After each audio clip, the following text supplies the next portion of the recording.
আজকে আমরা যাচ্ছি ইটভাটাতে, কল্যাণীতে। তো যেতে যেতে কটা ছবি দেখিয়ে দিই তোমাদের, তারপর আসবো ছবির ডিটেলে। ওখানে পৌঁছে ছবি কি তুললাম এবং প্রত্যেকটা ছবি ড্র করে, রেড কালারে ড্র করে দেখিয়ে দেবো। তো ইটভাটাতে গিয়ে আমরা ছবি তোলা যখন শুরু করি, তো কিছু বাচ্চা দিয়ে প্রথম ট্রাই করি। প্রথম যেটা করি সেটা হচ্ছে একটা পোর্ট্রেট।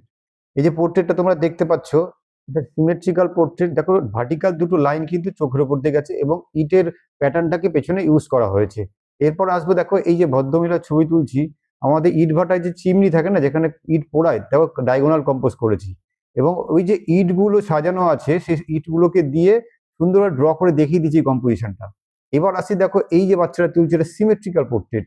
তো দেখো পিছনে ইটগুলো ইউজ করা হয়েছে এবং সিমেট্রিক্যাল ভাবে যে লাইনগুলো গেছে, সেইভাবে এটা ইউজ করা। এর পরের ছবি দেখো, দুটো দুটো বাচ্চা মেয়ে রুল অফ থার্ডের দুটো ভার্টিক্যাল লাইনের ওপর লেগেছে। এবার এই বাচ্চাটা দেখো রুল অফ থার্ডে রেখে পেছনে ইটটাকে ইউজ করা হয়েছে। এই ছবিটা কম্পোজিশন হচ্ছে প্যাটার্নের। দেখো কি সুন্দর একটা প্যাটার্ন তৈরি হয়েছে পুরো ব্যাকগ্রাউন্ড শেষ পর্যন্ত। যদি ভিডিওটা ভালো থেকে থাকে আমাদের চ্যানেলটাকে সাবস্ক্রাইব করে দিও। Thank you.